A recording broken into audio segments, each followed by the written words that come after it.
السلام علیکم. آج ایک دفعہ پھر سے آپ کی خدمت میں حاضر ہے. Doctor Sadaqat Ali is right here with me, CEO Willing Ways, اور میں ہوں آپ کی خدمت میں ڈاکٹر اعجاز قریشی. جہاں پر ہم بچوں کی بات کر رہے ہیں, والدین کے رشتے کی بات کر رہے ہیں.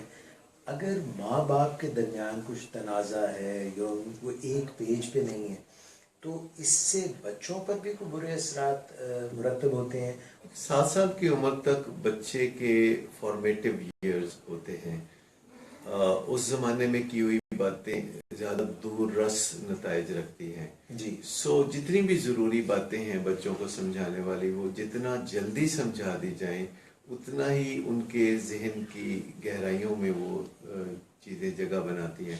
لیکن اگر ہم شروع میں اس گمان میں رہیں کہ ہمارے بچے خود ہی اچھے اقدامات کریں گے اور خود ہی بہترین زندگی گزارنے کی طرف چل پڑیں گے, تو ہمیں جتنی جلدی اس وہم سے نکلنے کا موقع ملے ہمیں نکل آنا چاہیے. بعض اوقات ماں باپ بچے سے بات بنوانا چاہتے ہیں لیکن میاں بیوی میں اتفاق رائے نہیں پایا جاتا اس بات میں. بچہ پاکٹ منی چاہتا ہے, ماں چاہتی ہے کہ اس کو پاکٹ منی مل جائے, والد چاہتا ہے کہ پاکٹ منی زیادہ نہ ملے, لیکن والد سے پس پردہ کچھ پاکٹ منی اسے فراہم کر دیتی ہے. تو اس سے یہ سارا منصوبہ بچے کی تربیت کا وہ خراب ہو سکتا ہے. میاں بیوی کا اگر ذاتی کوئی اختلاف ہو بھی تو بچوں کے معاملے میں ان کی رائے یکساں ہونی چاہیے اور انہیں تبادلہ خیالات کے بعد کسی نتیجے پہ پہنچنا چاہیے, کنسنسس پہ پہنچنا چاہیے اور ایک یکساں پالیسی رکھنی چاہیے. یہاں یہ بھی میں کہنا چاہوں گا کہ بعض والدین میں جب آپس میں نا اتفاقی ہوتی ہے یعنی میاں بیوی میں, تو وہ بچوں کو اپنے ساتھ حلیف کے طور پر ملانا چاہتے ہیں.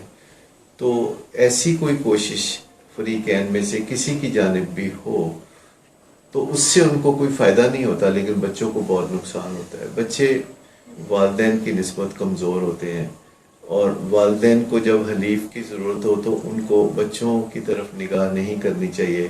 اگر ایسا بہت ضروری ہو کہ انہیں کوئی حلیف بنانے ہو تو پھر انہیں کوئی تگڑے لوگ تلاش کرنے چاہیے جو بہن بھائی یا ماں باپ یا مؤثر لوگوں میں سے کوئی اور ہو سکتے ہیں. We have received some very good pertinent questions, مگر وہ ذرا ہٹ کے ہیں ان باتوں سے جو ابھی ہم کر رہے تھے بچوں کے حوالے سے. تو میرا خیال ہے کہ کیونکہ اس وقت لوگ ہمیں دیکھ رہے ہیں اور فیس بک جو ہے یہ پرووائڈ کر رہا ہے فیسلٹی, تو وہ چند سوال بھی میں شامل کر لوں ان کے ناموں کے ساتھ. ضرور. فریفو ہیں, بذات خود کلینکل سائیکالوجسٹ ہیں اور ہمارا پروگرام جو ہے وہ بڑے شوق سے نہ صرف دیکھ رہی ہیں بلکہ اس کو پروموٹ بھی کر رہی ہیں اور بہت سے سائیکالوجسٹ کو کہہ رہی ہیں کہ جی یہ پروگرام دیکھیں, it is worth watching and it will increase the knowledge. اور یہ کہہ رہی ہیں کہ my question is that how to motivate a drug addict to seek treatment. I mean if one does not have insight about harmful effects of drug abuse, how can he or she be motivated? کہ زیادہ تر لوگ سمجھتے ہیں کہ کسی drug addict کو اگر علاج کے لیے موٹیویٹ کرنا ہے تو اس کو واضح و نصیحت کریں یا منت سماجت کریں یا کوئی لالچ دیں تو اس سے وہ علاج کے لیے موٹیویٹڈ ہو جائے گا. تو ایسا ہونا ممکن نہیں, کیونکہ جو ڈرگ ایڈکٹ ہوتا ہے وہ اپنی ڈرگس کے حوالے سے اتنا وہ رومانس میں ہوتا ہے کہ اس کو کسی قسم کا لالچ یا کسی قسم کی کوئی ترغیب تسلی نہیں دیتی اور وہ علاج کے لیے موٹیویٹڈ نہیں ہوتا جب تک کہ اس کو کچھ ایسی تکلیفوں کا سامنا نہ ہو جو نشے سے ملے. یعنی وہ تکلیفیں جو اگر ہم کسی مریض کو دیں جو ڈرگ ایڈکٹ ہے, ان تکلیفوں سے اس میں علاج کا شوق پیدا نہیں ہو سکتا. لیکن وہ تکلیفیں جو اس کو نشے سے ملتی ہیں, کیونکہ نشے سے مزہ بھی ملتا ہے, نشے سے تکلیفیں بھی ملتی ہیں, تو اگر کوئی ایسی تکلیفیں ہیں جو کہ اس کے نشہ کرنے کے نتیجے سے پیدا ہوتی ہیں اور وہ تکلیفیں گھر والے سہ لیتے ہیں تو پھر مریض کے حصے میں تو مزہ آتا ہے اور گھر والوں کے حصے میں تکلیفیں آتی ہیں اور مریض کے دل میں یہ خیال آتا ہے کہ سودا برا نہیں ہے. اگر آپ مریض کی مدد کرنا چاہتے ہیں جی تو پھر اس کے لیے بہترین رستہ ہے کہ اس کی مدد صرف آپ علاج کے معاملے لے جائیں. لیکن اگر وہ کہتے ہیں کہ مجھے کچھ پیسے دے دیں میں کچھ دن بعد واپس کر دوں گا, یا فلاں بندے سے میں نے قرضہ لیا تھا وہ مجھے مار پیٹ کرنے کے در پہ ہے تو آپ وہ پیسے دے دیں, یا میرے دفتر میں آپ جھوٹ بولیں کہ میں بیمار ہوں اس لیے مجھے 3 دن کی چھٹی چاہیے اور آپ یہ سارے کام کرتے ہیں, تو اس کو ہم انیبلنگ کہتے ہیں. اور جو لوگ انیبلنگ کرتے ہیں، جب یہ انیبلنگ کرتے کرتے تھک جاتے ہیں، معاونت کرتے کرتے تھک جاتے ہیں، مریض کی یہ روزمرہ معاملات میں مدد کرتے کرتے تھک جاتے ہیں، کسی وقت یہ غصے میں آ کے پھٹ پڑتے ہیں، پھر یہ مریض کے ساتھ گالی گلوچ بھی کر لیتے ہیں، مار پیٹ بھی کر لیتے ہیں، بعض اوقات اہل خانہ زبردستی اسے کمرے میں بند کر دیتے ہیں. ڈیزرو کرتا ہے وہ ایسا وہ سمجھتے ہیں کہ وہ ڈیزرو کرتا ہے، وہ ایکچولی ڈیزرو کرتا ہے کہ اس کا علاج ہو، کیونکہ جو کچھ اس نے کرنا تھا وہ کر بیٹھا ہے. جیسے ہر کام کاج میں لوگ ایک اکاؤنٹ بناتے ہیں، شام کو دیکھتے ہیں کہ ان کو کیا نفع ہوا، کیا نقصان ہوا. تو کسی نشے کے مریض کی زندگی میں بھی کوئی شام ایسی ہونی چاہیے جب وہ یہ سوچے کہ آج کا دن جو میں نے نشے کی زندگی میں گزارا ہے یہ بڑا گھاٹے والا دن تھا، اس میں یہ بدمزگیاں ہوئیں، اگرچہ تھوڑا مزہ آیا لیکن بہت تکلیف بھی گزارنی پڑی، اور کل کا دن پھر آسمان پہ بہت بھاری نظر آتا ہے. اور جب مریض اس طرح کی سوچوں میں ہوتا ہے تو اس کی نیت بنتی ہے کہ وہ نشہ چھوڑ کے ایک اچھی زندگی کی طرف جائے. جو ہی مریض نشہ چھوڑ کے اچھی زندگی کی طرف جانے کا سوچے جی اور اپنے آپ کو اکیلا سمجھے تو پھر آپ اسے بتائیں کہ وہ اکیلا نہیں ہے، آپ اس کے ساتھ ہیں. اور آپ اس کے ساتھ صرف نشہ چھوڑنے میں ہیں. یہ جو وہ لارے لپا لگاتا ہے کہ ابھی میرا نشہ کرنے میں ساتھ دے تو کل میں نشہ چھوڑنے میں آپ کے کہنے پہ چلوں گا، تو پھر اس سے مسئلہ حل نہیں ہوتا. یا اگر کوئی مریض کہتا ہے کہ مجھے گھر میں شراب پینے دو، آپ کو پتہ ہے اگر میں باہر جا کے شراب پیوں گا تو پھر زیادہ پیوں گا اور شراب کے علاوہ کچھ اور لوازمات ہوں گے جو آپ کو اچھے نہیں لگیں گے، تو خواتین بعض اوقات اس ڈر سے کہہ دیتی ہیں ہاں تم گھر میں پی لو. پھر وہ کہتا ہے اچھا بوٹل نکال کے لاؤ، اچھا یہ جو برف بھی لاؤ، یہ گلاس بھی لاؤ. تو ایک غیر محسوس طریقے سے نشے کے مریض بعض اوقات اپنے اہل خانہ کو اپنے نشے کا حصہ بنا لیتے ہیں. اسی طرح اگر مریض جا کے شام کو کسی شراب کی پارٹی یا ڈنر جہاں شراب سرو ہوتی ہے وہاں جانا چاہتا ہے اور آپ کو کہتا ہے کہ میرے ساتھ چلو اور آپ چل پڑتے ہیں، یہ بھی غلط ہوگا.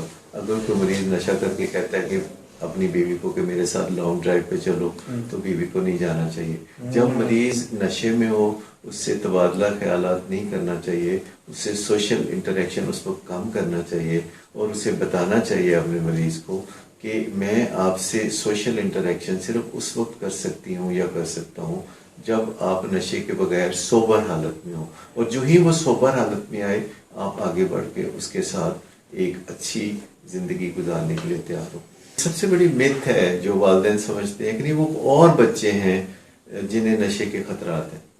میں سمجھتا ہوں کہ ہم سب کے بچوں کو نشے کا خطرہ لاحق ہے. اگر ہمارے بچے گھر سے باہر قدم رکھتے ہیں تو یہ خطرہ شروع ہو جاتا ہے، اگر وہ اسٹریٹ پر ہیں تو یہ خطرہ بہت زیادہ ہوتا ہے، حتیٰ کہ اگر وہ یونیورسٹی میں ہیں تو ایسی مقدس جگہوں پہ بھی نشے کی آماج گاہیں ہوتی ہیں، لوگ ہوتے ہیں جو ہمارے بچوں کو بلا پھسلا کے نشے کی طرف مائل کر سکتے ہیں. ہمیں اپنے بچوں سے اپ فرنٹ بات کرنی ہوگی، پہلے بات کرنی ہوگی. مثلاً جو بچہ یونیورسٹی جانے کے لیے خواہش مند ہے تو آپ اس سے پہلے بات کر لیں کہ بیٹا اگر آپ یونیورسٹی جاؤ گے تو میں رینڈملی مہینے میں 2 دفعہ آپ کو یورین ٹیسٹنگ کے لیے کہہ سکتا ہوں. جی یہ بڑا عجیب سوال ہے کہ جو آپ اپنے بچے سے بات کریں اور آپ بچے کو کہتے ہیں کہ آپ کو یہ حق حاصل ہے بطور پیرنٹ کہ آپ مہینے میں 1 دفعہ 2 دفعہ یا 3 دفعہ یورین سیمپل کا تقاضا کر سکتے ہیں جو لیبارٹری سے چیک کرایا جائے گا. اگر بچہ کہے جی مجھ پہ اعتبار کریں تو آپ کہہ سکتے ہیں کہ آپ پہ اعتبار ہے لیکن اس معاشرے کے ماحول پہ اور اس معاشرے میں ہونے والی جو نشے کی وبا ہے اس پہ اعتبار نہیں ہے کہ وہ میرے بچے کا کوئی لحاظ کرے گی. لہٰذا جیسے ایئرپورٹ پہ سب کی تلاشی ہوتی ہے، چاہے کوئی PhD ہو، چاہے کوئی ان پڑھ ہو، چاہے غریب ہو، چاہے امیر ہو، ایئرپورٹ پہ سب ہاتھ کھڑے کر کے تلاشی دیتے ہیں. تو یہ اجتماعی سیفٹی کا مسئلہ ہے. اسی لیے اسکول، کالج، یونیورسٹی میں رینڈملی ٹیسٹنگ کے لیے کئی ایجنسیز ہونی چاہیے. والدین کے علاوہ یونیورسٹی کی انتظامیہ کو بھی یہ بندوبست کرنا چاہیے کہ وہ randomly urine testing for drugs کا بندوبست کرے. اس کے علاوہ حکومتی نمائندے یا تعلیم کے جو اتھارٹیز ہیں ان کو بھی یہ حق پہنچتا ہے کہ وہ ایسی اطلاعات پر کہ کسی یونیورسٹی میں نشہ زیادہ ہوتا ہے تو وہاں جا کے اس قسم کی یورین ٹیسٹنگ کا اہتمام کر سکیں. اور اس میں اگر یونیورسٹی کا بہت بڑا نام ہو, جی, یونیورسٹی بہت نیک نام ہو اور وہاں کے طلباء دنیا بھر میں اپنی تعلیم کے لیے مشہور ہوں, تو اس کا مطلب یہ نہیں کہ ایسی یونیورسٹی کو آپ مستثنا قرار دیں یورین ٹیسٹنگ سے. سچ تو یہ ہے کہ جو جتنی بڑی یونیورسٹی ہے اس کا اتنا ہی بیڑا غرق ہے, اور ایسا صرف پاکستان میں نہیں ہے, ایسا دنیا کے ہر ملک میں جہاں اعلیٰ درجے کی یونیورسٹیاں ہیں. آپ کسی بھی بڑی یونیورسٹی کا نام لیں تو میں آپ کو آسانی سے بتا سکتا ہوں کہ وہاں ڈرگس کا مسئلہ نمبر 1 مسئلہ ہے. دنیا میں ایسی کوئی بہترین یونیورسٹی بھی نہیں ہے ایک بھی جو ڈرگس سے مکمل طور پر پاک ہو, جبکہ یونیورسٹی میں انرول ہونے والے طلباء چونکہ رجسٹرڈ ہوتے ہیں تو ان کی ریگولر رینڈم یورین ٹیسٹنگ سے یونیورسٹی کے ماحول کو منشیات سے پاک کیا جا سکتا. اسد عباسی صاحب نے بالکل مختلف سی بات, اور ایک آپ سے ریکویسٹ کروں گا کیونکہ بہت سے سوالات ہیں تو ہم ذرا ریپڈ فائر کر لیں گے. انہوں نے سمپل سے سوال کیا, how to deal with guilt. Guilt کو ڈیل کرنا تو بہت آسان ہے کیونکہ گلٹ خود بتا رہا ہوتا ہے یہ کرو.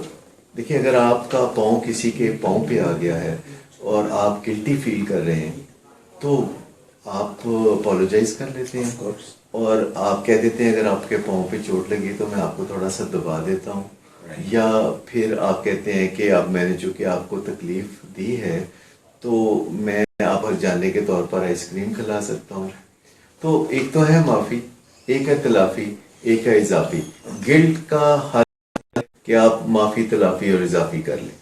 اضافی کا مطلب ہے جیسے ایئر لائنز کا بھی جہاز لیٹ ہو جاتا ہے اور وہ گلٹی فیل کرتی ہیں تو وہ کہتی ہیں کہ جی ایک تو آپ کو ہم ہوٹل میں جگہ دیتے ہیں کہ آپ جا کے آرام کریں, دوسرا آپ کو کھانا کھلاتے ہیں, تیسرا ہم آپ کو یہ بھی کہتے ہیں کہ اگلی دفعہ جب آپ اس ایئر لائن کا ٹکٹ خریدیں گے تو آپ کو 20% سستا ملے گا. ایئر لائن سب سے پہلے اپولوجائز کرتی ہے, پھر وہ کھانا پینا آرام کا بندوبست کرتی ہے, پھر آئندہ کے لیے ٹکٹ میں سہولت دیتی ہے. تو اسے کہتے ہیں معافی, تلافی اور اضافی. ایکسلنٹ جناب, اگر گلٹی فیل کر رہے ہیں تو یہ ڈاکٹر صاحب کی بات پہ ذرا غور کیجیے گا. اسد عباسی صاحب محمد طیب صاحب ہیں اور ان کا سوال مجھے تو نہیں سمجھ آیا, آپ کے سامنے پیش کر دیتا ہوں اگر آپ کو سمجھ آئے. How to manage craving with weather, یہ کیا بات؟ وہ یہ کہنا چاہ رہے ہیں کہ جب موسم ظالم ہو جاتا ہے, جب موسم عاشقانہ ہو جاتا ہے تو آپ کو اپنے کریونگ ہوتی ہے کسی چیز کی, کسی شخص کی. اوکے, تو یہ موسم میں بھی کریونگ ہوتی ہے, سیزنز کی, کہ موسم اچھا ہے اور محبوب آپ کا پاس نہیں ہے تو پھر آپ کو اس کی کریونگ ہوتی ہے. تو آپ کیا کریں؟ اگر تو ان کے ساتھ مسئلہ محبوب سے دوری کا ہے اور موسم عاشقانہ ہے تو یہ سیل فون کا استعمال کر لیں. ٹھیک ہے, کانٹیکٹ کر لیں, یہ جو ہے وہ اسکائپ پہ بات کر لیں ان سے, اور نہیں تو کوئی ایس ایم ایس بھیج دیں, یا دل ہی دل میں ان لمحات کو یاد کریں جو اچھے گزرے ہوئے ہیں. تو اگر یہ کریونگ ہو رہی ہے کھانے پینے کی, کئی لوگوں کو موسم کی وجہ سے کھانے پینے کی کریونگ شروع ہو جاتی ہے, کہتے جی موسم ہے مچھلی کھانا تو بنتا ہے, فلاں چیز کرنا تو بنتا ہے. تو موسم کے مطابق جیسے آج کل سردی کا موسم ہے, گاجر کا حلوہ کیا بات ہے, اور اس کے علاوہ مچھلی, اور پھر چکن ٹکا, بروسٹ, پھر پیزا, یہ ساری چیزیں, پھر کافی. تو اگر ایسا کوئی دل چاہ رہا ہے تو کوانٹٹی کم رکھ کے تھوڑا اپنے دل کو ترسائے مت, مگر ہاتھ والا ہاتھ. لیکن اگر کریونگ ہو رہی ہے کچھ ایسی جس سے کہ کوئی باتیں آگے زندگی میں آنے والی ہیں تو پھر اپنی کریونگ پہ قابو پا لیں. کیونکہ کریونگ کی ایک اچھی بات یہ ہے کہ کریونگ کوئی آدھے گھنٹے سے زیادہ نہیں ہوتی, عموماً آن ایوریج کریونگ 22 منٹ کی ہوتی ہے. سو اگر آپ اس دوران ڈسٹریکشن کر لیں, کوئی ایسی چیز جس کی کریونگ ہو رہی ہے اس سے تھوڑا اور دور چلے جائیں اور ڈسٹینس کر لیں, ڈسٹریکشن کر لیں, اس کی طرف سے دھیان ہٹا دیں, کچھ اور کرنا شروع کر دیں, کوئی میوزک سن لیں, کوئی ایسا کام جو ادھورا تھا وہ کرنا شروع ہو جائیں, اور کوئی کپڑے استری کرنے والے ہیں تو وہ بیٹھ کے استری کر لیں, اور ٹی وی پہ پروگرام دیکھ لیں, کہیں اپنا اور توجہ ہٹا لیں تو کریونگ ٹھیک ہو جائے گی. بیکار معاش کچھ کام کیا کر، کپڑے ہی پھاڑ کر سیا کر. لو جی آگے چلتے ہیں، اور وقت بھی جو ہے ابھی ہے ہمارے پاس ڈاکٹر صاحب، 6 بجے تک ہم انشاءاللہ we will carry it on. Another question coming your way sir, and it is from no this is not question. Shehla اکبر کہہ رہی ہیں many regards. Thank you very much, بہت شکریہ. سائیکا مختار ہے، how to deal with teenagers who are arrogant. ویسے ہم نے ثاقب بھائی اس پہ کافی بات کی ہے، مگر مختصراً بتا دیں. ایروگینٹ بھی ہے اور ٹین ایجر بھی ہے، ابھی بچہ ہے. دیکھیے پہلی بات تو یہ ہے کہ آپ آگ کو آگ سے نہیں بجھاتے. جی. سو اگر کوئی ٹین ایجر ہے جو ایروگینٹ ہے، روڈ ہے، اچھے طریقے سے بات نہیں کرتا، تو آپ اپنے جذبات کا اظہار کریں. آپ بتائیں کہ آپ کو کیسا فیل ہوتا ہے جب کہ وہ روڈ ہوتا ہے. اگرچہ وہ کہے گا جی مجھے نہیں پرواہ، لیکن جو لوگ کہتے ہیں کہ انہیں پرواہ نہیں، انہیں پرواہ ایکچولی ہوتی ہے، اور وہ کہتے ہیں کہ انہیں نہیں پرواہ، اور اگلی دفعہ جب ایسی سچویشن دوبارہ آتی ہے تو وہ اپنے روڈ بیہیویئر پہ تھوڑا قابو پاتے ہیں. ایک اور بات بھی ہے کہ جو روڈ بیہیویئر رکھتے ہیں، جب انہیں آپ سے کام پڑتا ہے تو آپ اس وقت ان سے نیگوشیٹ کر سکتے ہیں کہ آپ کے روڈ بیہیویئر کی وجہ سے یہ جو کام آپ کو پڑا ہے، اس کام کے نتیجے میں آپ کو مثبت جواب نہیں مل سکتا. ویسے یہ جو بات آپ پہ کہتے ہوتے ہیں کہ کبھی جب کوئی داڑھ کے نیچے آ جائے تو اس کو مسل نہیں دینا چاہیے، ذرا چھوڑ دینا چاہیے، یہ کیا بات ہے؟ دیکھیے داڑھ کے نیچے آنا وہ ہے کہ کسی نے اگر آپ کو کوئی نقصان پہنچایا ہے اور اس کے بعد وہ نادم ہے اور آپ اس کا کچھ بگاڑ بھی سکتے ہیں، تو بہتر ہے نہ بگاڑیں، اسے بتا دیں کہ آپ اسے لیٹ گو کر لیں، آپ چھوڑ رہے ہیں اس بات کو. جو میں کہتا ہوں کہ جب کوئی داڑھ کے نیچے آ جائے تو منہ ڈھیلا کر دیں، اس کو نکل جانے دیں، اور وہ آپ کی زندگی سے اگر دور چلا جاتا ہے تو سمجھے کہ آپ کی بچت ہو گئی. لیکن جن کے ساتھ زندگی میں آپ نے صبح شام چلنا ہوتا ہے، جن کے ساتھ ہمیں کام پڑھنا ہوتا ہے اور جنہیں ہم سے کام پڑھنا ہوتا ہے، تو جن سے کام پڑھنا ہوتا ہے تو ہر وقت ان کے ساتھ ڈیلنگ میں یہ مد نظر رکھنا چاہیے کہ ہر دوسرے تیسرے موڑ پر جی جن سے ہمیں کام پڑھنا ہے تو ہمیں پہلے سے یہ اہتمام کر کے رکھنا چاہیے کہ جب ہم ان کی طرف بڑے کام کے ساتھ تو ہمیں ندامت کا سامنا نہ ہو. بالکل ٹھیک ہے، جو ہم بوئیں گے وہی کاٹیں گے. حالی نور ہیں ہمارے ساتھ اس وقت فیس بک پہ لائیو ہیں. Welcome to our live programme with doctor Sadaqat Ali. Every Friday you catch us hair.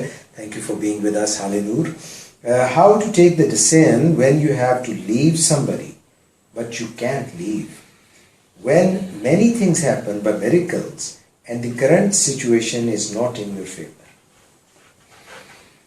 دیکھیں زندگی میں جب ہم کسی سے رشتے ناطے بناتے ہیں اور دوستیوں میں آگے بڑھتے ہیں یا محبت کے رشتے بناتے ہیں، رومانس بناتے ہیں، تو اس میں آگے بڑھتے ہیں، اور پھر ہمیں ایک دوسرے کی کوفتوں کا سامنا بھی ہوتا ہے اور ہم اتنے تنگ پڑ جاتے ہیں کہ بات بریک اپ تک پہنچتی ہے، تو یہ کافی نازک صورتحال ہوتی ہے. جی. کیونکہ ہم لوگوں کے ساتھ جب محبت اور نفرت کے ملے جلے ریلیشن شپ میں ہوتے ہیں، جسے ہم ایک روگ کی طرح دیکھتے ہیں. جی. اس کو کو ڈپینڈنس کہتے ہیں، جب ہم کسی کے ساتھ بھی نہیں رہ سکتے اور کسی کے بغیر بھی نہیں رہ سکتے، معاملہ خراب ہے. تو ایسے میں فیصلہ کرنا کئی دفعہ مشکل ہوتا ہے، لیکن جلد بازی سے تو پرہیز کرنا چاہیے. ہمیں کچھ دن اس کام کے لیے وقف کرنے چاہیے کہ آیا ہم نے اس رشتے میں چلنا ہے یا اس رشتے کو ہم نے ختم کرنا ہے. ایسے میں اگر ہم روزانہ کچھ نوٹس لکھنا شروع کریں، پروز اینڈ کونز اس فیصلے کے لکھنا شروع کریں کہ اگر ساتھ چلیں گے تو آگے چل کے کیا ہوگا، اگر ساتھ نہیں چلیں گے تو آگے چل کے کیا ہوگا. ایک اسمال پکچر ہوتی ہے تو اس کو ذرا انلارج کر کے دیکھیں. کئی دفعہ چھوٹی تصویر میں چیزیں صاف نظر نہیں آتی، اور جب تصویر کو بڑا کرتے ہیں تو سب کچھ نظر آنے لگتا ہے. تو جب ہم کسی رشتے میں ہوتے ہیں تو ہمیں اندازہ ہوتا ہے کہ یہ ابھی یہ حالات ہیں تو آگے چل کے کیا ہوں گے. تو فیوچر میں تھوڑا بہت جھانکنے کی صلاحیت تو ہونی چاہیے. جب ہم فیوچر میں جھانکنا شروع کرتے ہیں تو ہمیں اندازے لگانے کی پریکٹس ہو جاتی ہے. اوکے. اور ہم ساری جمع تفریق کرنے لگتے ہیں. پھر ہمیں کسی سیانے سے مشورہ بھی کرنا چاہیے جب ہم رشتوں کو توڑنے پہ آتے ہیں، بلکہ جب رشتوں کو جوڑنے پہ بھی آتے ہیں تو ہمیں دوسروں کے مشوروں کی ضرورت ہوتی ہے. جب ہم رشتوں کو توڑنے پہ آتے ہیں تو اور بھی زیادہ ضرورت ہوتی ہے. ہمیں تجربہ کار لوگوں اور مخلص لوگوں کے مشوروں کی ضرورت ہوتی ہے، اور جانچ پڑتال کرنا کہ کوئی ہمارے ساتھ مخلصانہ رشتے میں ہے بھی یا نہیں ہے. جی. جیسے کوئی بندہ ہماری زندگی میں حقیقی دلچسپی رکھتا ہے یا نہیں رکھتا. جی. See that into us or not. یہ ایک کوشچن ہے بنیادی، کہ اگر ہم دیکھتے ہیں کہ نہیں ایک یک طرفہ طور پر کسی رشتے کے ساتھ ہم چمٹے ہوئے ہیں اور دوسرا اس رشتے کو وہ ویلیو نہیں دیتا، جب آپ ایس ایم ایس بھیجتے ہیں تو وہ جواب نہیں دیتا، جب آپ کال کرتے ہیں تو وہ مسڈ کال ہوتی ہے اور اس کی کال بیک نہیں آتی، اور آپ پیچھے پڑے رہتے ہیں، یک طرفہ طور پہ تحفے دیتے ہیں، یک طرفہ طور پہ عنایتیں کرتے ہیں، تو جو ون لوز ڈیل ہوتی ہے یہ اخیر میں لوز لوز بن جاتی ہے. تو بہتر یہ ہے کہ ڈیل کو روزمرہ بنیادوں پر ون ون رکھا جائے. اگر آپ محبت کا کھیل کھیلتے ہیں تو آپ باری لیں تو دوسروں کو بھی باری لینے دیں، اور اگر دوسرا باری نہیں لیتا تو کھیل ختم. ٹھیک ہو گیا. It's as simple as that. کئی چیزیں جو ہے ہم ان کو ویسی ڈیلے کر رہے ہوتے ہیں، ان کا فائدہ کچھ بھی نہیں ہوتا. تو جناب اور بھی ہیں، ندیم نور نے ہمیں جوائن کیا ہے، حمیدہ بطول جو ہیں سائلنٹ لسنرز بھی ہوتے ہیں ہمارے، سائلنٹ پارٹیسپینٹس بھی ہیں جو دیکھ رہے ہیں، اور کچھ جو ہیں وہ تماشائی بھی ہیں اور کچھ کھیل میں حصہ بھی لے رہے ہیں. تو ہم آپ کو انکریج کریں گے کہ زیادہ سے زیادہ سوال بھی کریں. سائقہ مختار ہے. سائقہ مختار کہتی ہیں parents sometimes don't understand when to be tough, and sometimes they cannot deal with tenderness. When to be tender, when to be tough. مزے کی بات یہ ہے کہ پیرنٹس نہ صرف ان موقعوں پہ نرم ہو جاتے ہیں جب انہیں ٹف سٹانس لینا ہوتا ہے، بلکہ ان موقعوں پر ٹف سٹانس لے لیتے ہیں جب انہیں نرم ہونا ہوتا ہے. یہ جو ٹینڈر لونگ ایک ریلیشن شپ ہے پیرنٹس کا اور اولاد کا، جس میں ہم اولاد سے محبت بھی کرتے ہیں اور ان کی بہتری بھی چاہتے ہیں، اور ہمیں ایک توازن قائم کرنا ہوتا ہے کہ ہم نے کس حد تک محبت کو آگے بڑھانا ہے اور کس حد تک ان کی بہتری پر نظر رکھنی ہے. اور ان دونوں چیزوں کے درمیان ایک توازن قائم کرنے کا نام پیرنٹنگ ہے. جہاں تک تعلق ہے والدین کی عنایات کا، اس میں تو کوئی شک ہی نہیں ہے. والدین اپنے منہ کا نوالا نکال کے اولاد کو دیتے ہیں. جی. اور اولاد کو ڈسپلن کرنا ویسے بھی کچھ آسان نہیں ہوتا. جی. کیونکہ آپ ایک ایسے بندے کو ڈسپلن کر رہے ہوتے ہیں جس کے قبضے میں آپ کا دل ہوتا ہے. جی.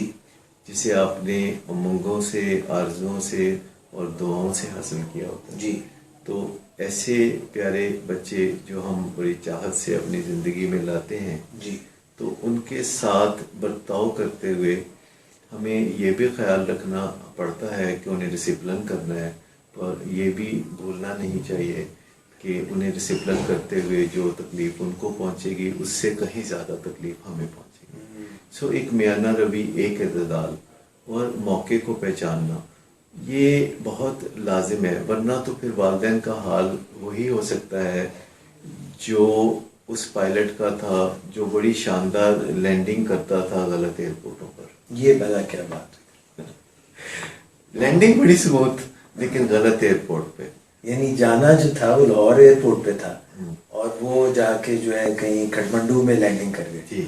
بڑی اچھی لینڈنگ کی. کئی دفعہ والدین جو ہے بے موقع سختی کرتے ہیں، بے موقع نرمی کرتے ہیں. تو موقع محل کے مطابق قدم اٹھانا ہی والدین اور بچوں کے بہترین مفاد میں.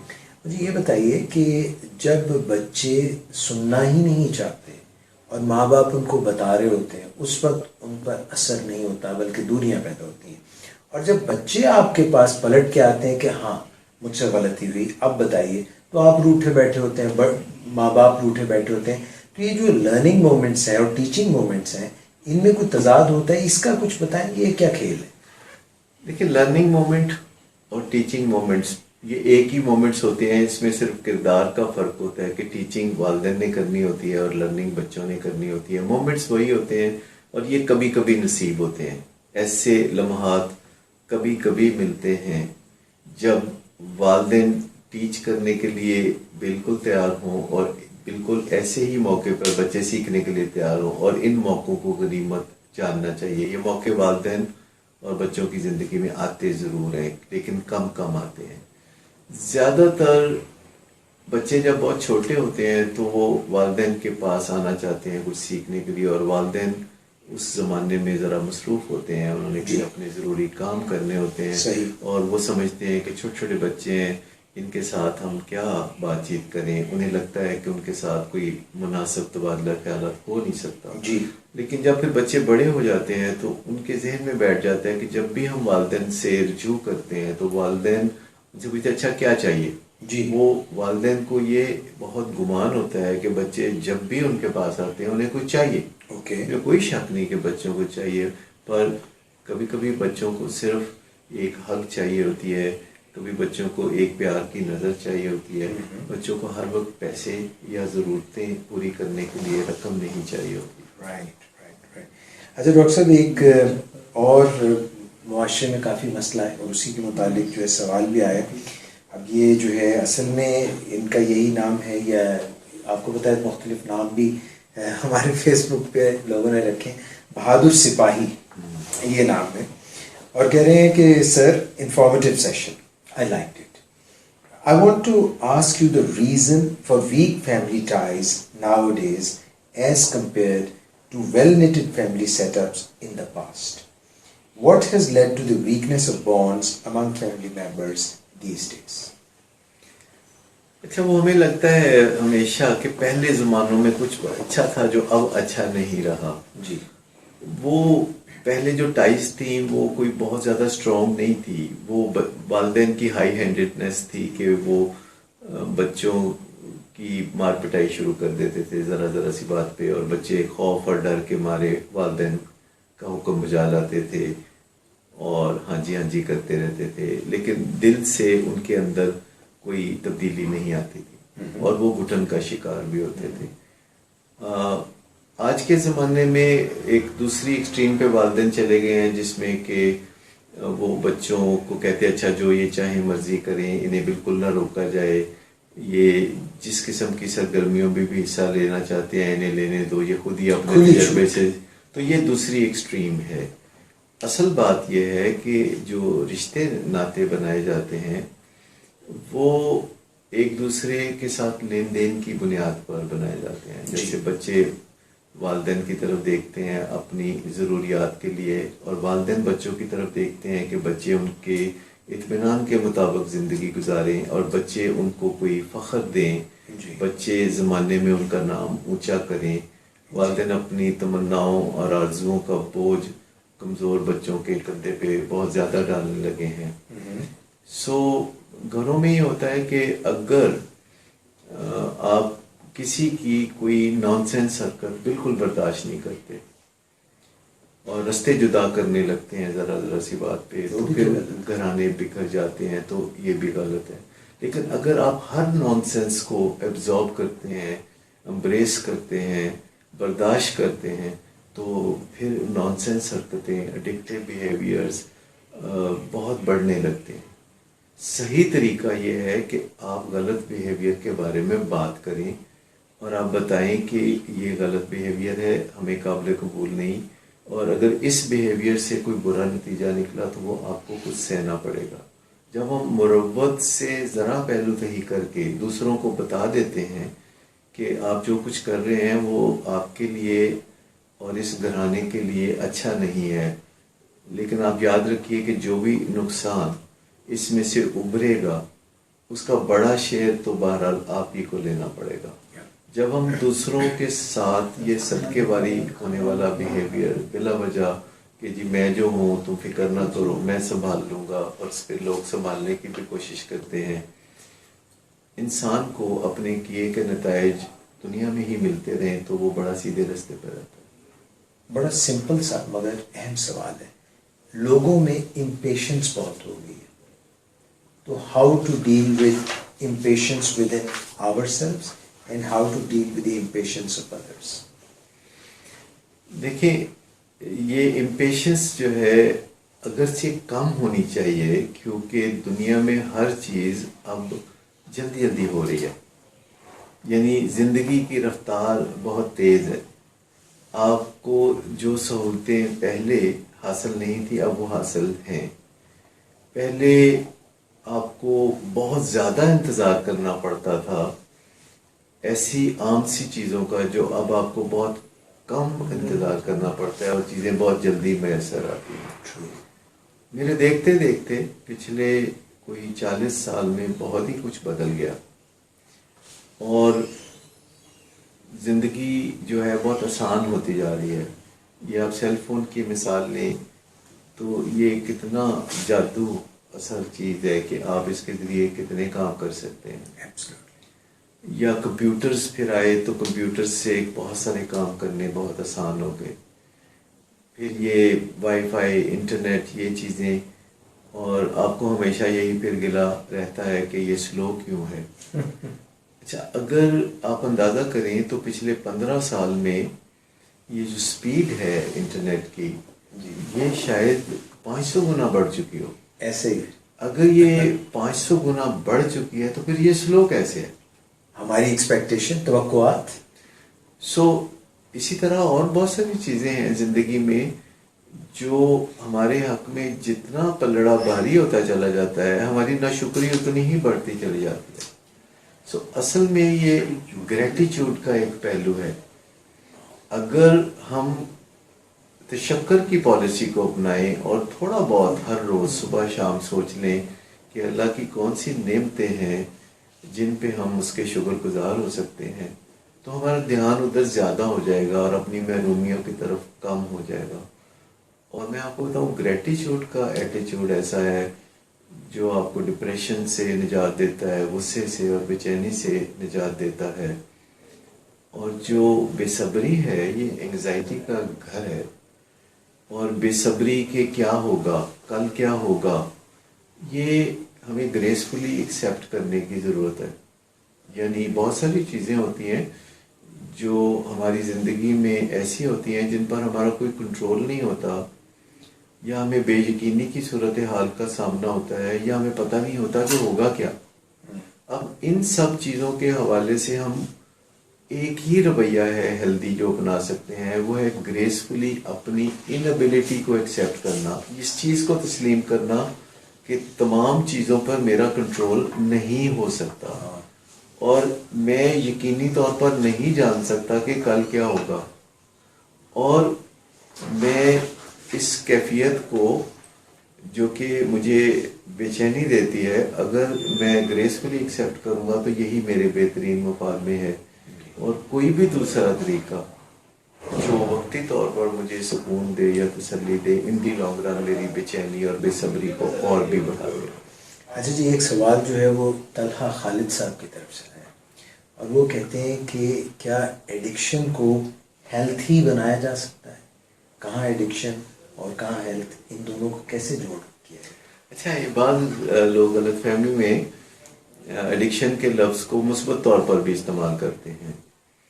یعنی کسی اچھی چیز کے بارے میں کہتے ہیں کہ یہ اس چیز کی جیسے ایڈکشن ہے. ایڈکشن کا جو لفظی مطلب ہے وہ ہے ایڈڈ ٹو، یعنی کسی چیز کے ساتھ جمع ہو جانا، یعنی اپنی شناخت کھو دینا اور اس چیز کی شناخت کو اپنا لینا. جیسے جب ہم کہتے ہیں کسی کو کتابی کیڑا بھی اگر کہتے ہیں تو وہ اپنی شناخت کھو دی اور وہ اب کتابی کیڑے کے پرسیپشن سے ہم اسے دیکھتے ہیں.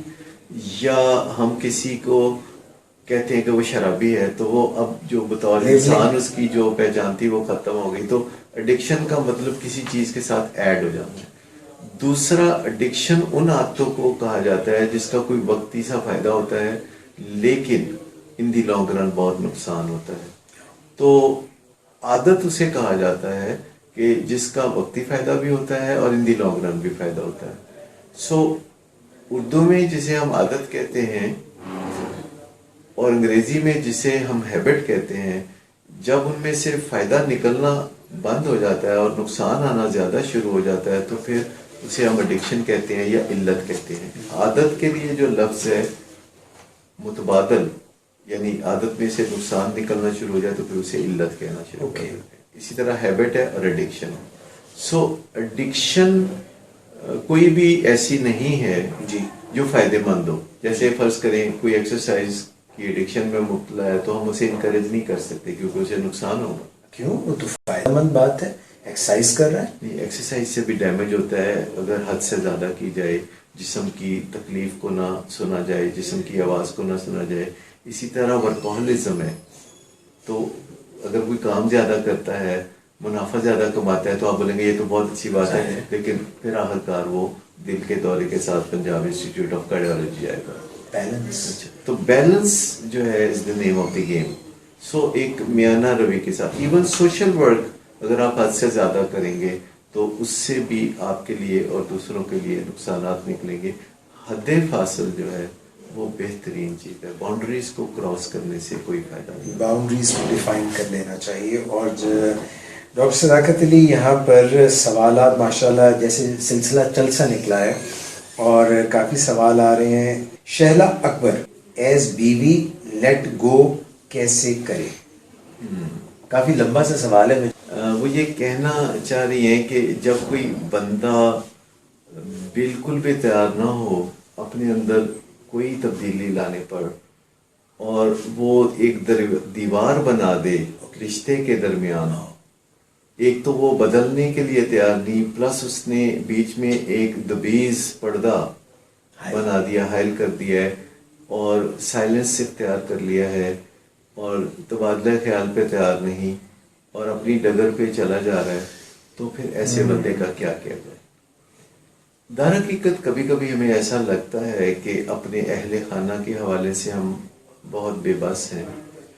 والدین کو اولاد کے معاملے میں اور میاں بیوی کو ایک دوسرے کے معاملے میں بعض اوقات ایک سامنا ہوتا ہے بے بسی کا، اور انہیں لگتا ہے کہ ان کے پاس کوئی رستہ نہیں اور انہیں اپنی بے بسی پر رونا آتا ہے بہت زیادہ.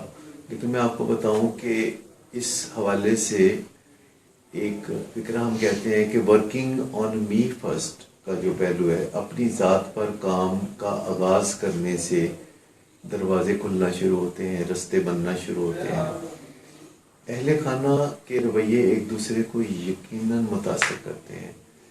اگر کسی کے رویے، کسی اہل خانہ کے رویے ہمیں بدلنے پر مجبور کرتے ہیں، یعنی ہمیں غصہ آتا ہے یا ہم کوئی سرٹن طریقے سے کام کرنے لگتے ہیں اور آپے سے باہر ہونے لگتے ہیں، اگر لوگوں کے رویوں سے ہمارے اندر اتنی بڑی تبدیلی آتی ہے تو ہمارے رویوں میں تبدیلی سے بھی لوگوں کو فرق پڑے گا.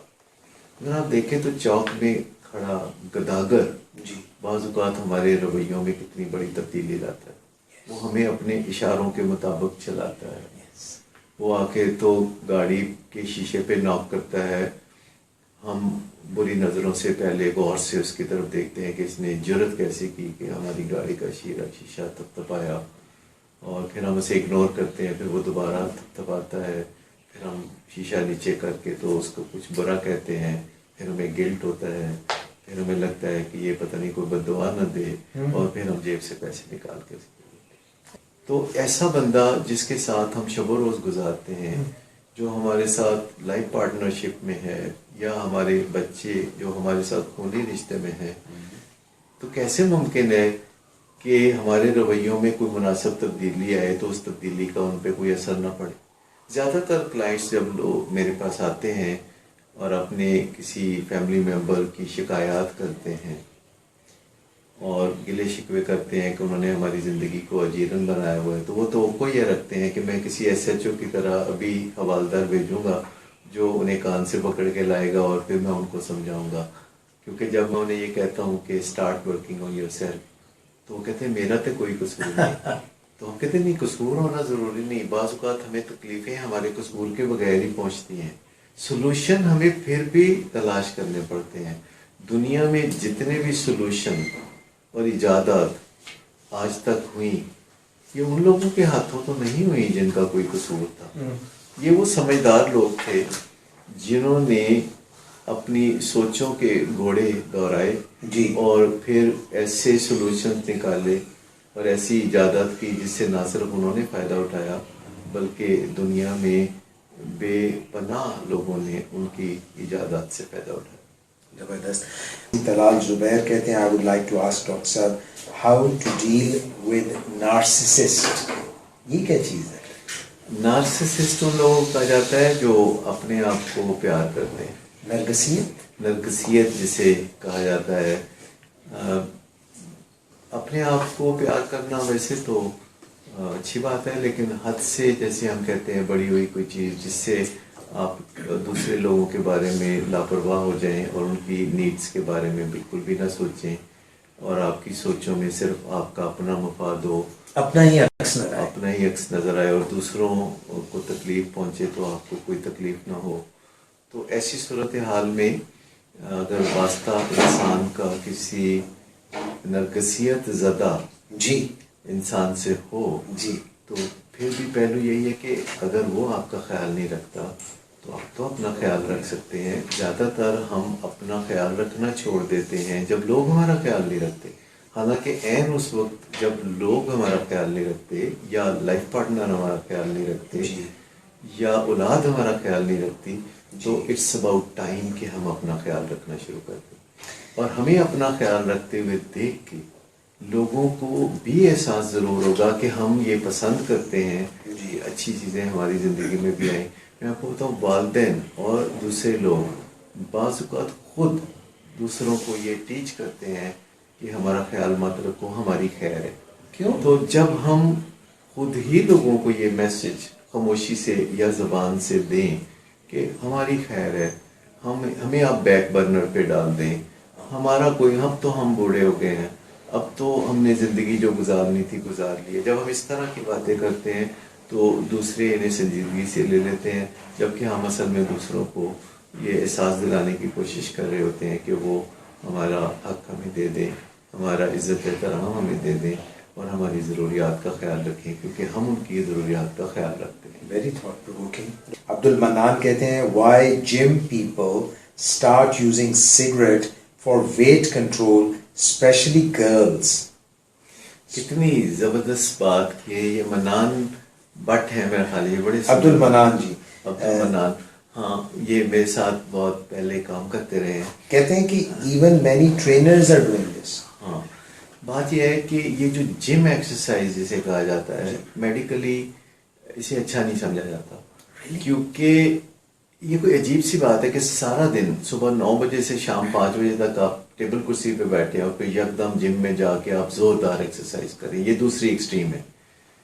ہونا یہ چاہیے کہ سارا دن آپ تھوڑا بہت فزیکل ایکٹیویٹی بھی کرتے رہیں اور تھوڑا بہت ذہنی کام بھی کرتے رہیں اور اس کا ایک ایسا مکسچر بنا کے چلیں کہ آپ کی ایکسرسائز ڈائلیوٹیڈ ہو اوور ٹائم. جب آپ شام کو کسی جم میں جا کے زوردار ایکسرسائز کرتے ہیں اور وہ ویٹس والی ایکسرسائز ہوتی ہے تو آپ کا جسم کراہ اٹھتا ہے، اس میں ایک عجیب و غریب تھکن اور آہو بقا پائی جاتی ہے. اور ایسے موقع پہ پھر لوگ جب ڈرگز استعمال کرتے ہیں تو انہیں اس کا بہت اچھا لگتا ہے اور انہیں بہت مزہ آتا ہے، کیونکہ وہ پین میں ہوتے ہیں. تو جب ڈرگ استعمال کرتے ہیں تو یعنی اپنے آپ کو پین میں مبتلا کرنے کا ایک بہانہ ہے یہ جم والی ایکسرسائز، جس کے نتیجے میں پھر آپ ڈرگز استعمال کر سکیں. سو زیادہ تر جمز کے پیچھے کسی بھی ورزش کرنے والی جگہ کے پس پردہ اگر آپ جا کے دیکھیں گے تو آپ کو سگریٹ نوشی، چرس کا استعمال اور شراب کا استعمال بہت زیادہ نظر آئے گا. کتنے افسوسناک بات ہے کہ اول تو زیادہ تر لوگ ایکسرسائز نہیں کرتے اور جو لوگ ایکسرسائز کرتے ہیں وہ بھی اس کو الٹیریئر پرپزز کے لیے استعمال کرتے ہیں. Thank you so much doctor صاحب. Pleasure once again.